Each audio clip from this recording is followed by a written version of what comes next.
Good afternoon. The subject of my final project is toxicology. Toxicology utilizes flesh, bone, bodily fluids, and organs to identify everything from someone's body that had come into contact with, whether the person had eaten it, inhaled it, injected it, or just barely touched it. The body will tell. Depending on the substance, the body could hold on to this information for months or completely metabolize it in hours. Toxicology utilizes chemicals to identify hundreds of different drugs and toxins that people could come across in their life.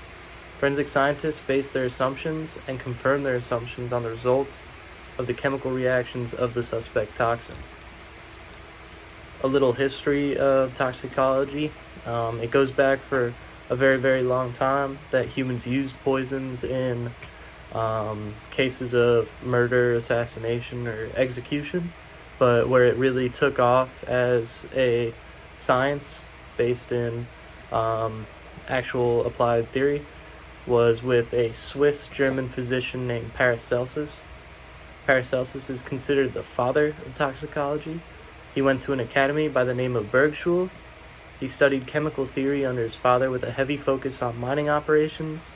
In the town he was growing up in, they did a lot of tin, iron, gold, and other sort of mineral extractions, and this caused a lot of diseases that were seen from the miners, and originally was thought to be based on sinning or from the church's viewpoint, any type of thing that maybe miners are coming in contact to that they shouldn't have religiously. However, his greatest impact on toxicology was developing the idea that what people are exposed to in their daily life can be the cause of what makes them sick, and it can be used to heal them in small doses. Some major modern cases of toxicology being a key in the solving of murder or any kind of case is the one of Brian Keown. Brian Keown is a radio host from Missouri. He had been a long-term caretaker for his wife. Physicians had been helping her battle with a chronic kidney disorder. The kidney disease was a mystery for a long time. For a woman of her age, it was very abnormal to have such a horrible condition. Doctors became suspicious of her condition during the final years of her life. They had told authorities that they thought maybe she had ingested antifreeze, that she was either poisoning herself or being poisoned.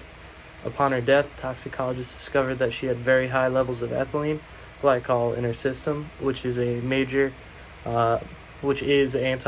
That's what makes up antifreeze, is ethylene glycol.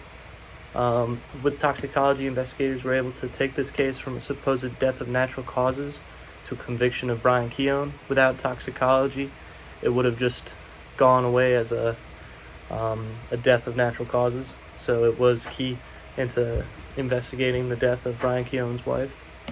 Another case is a very high-profile serial killer, Orvin Lynn Majors. Orvin Lynn Majors was a nurse in the 90s. Hospitals that Orvin Lynn Major was working at had experienced an extremely high surge of ICU deaths.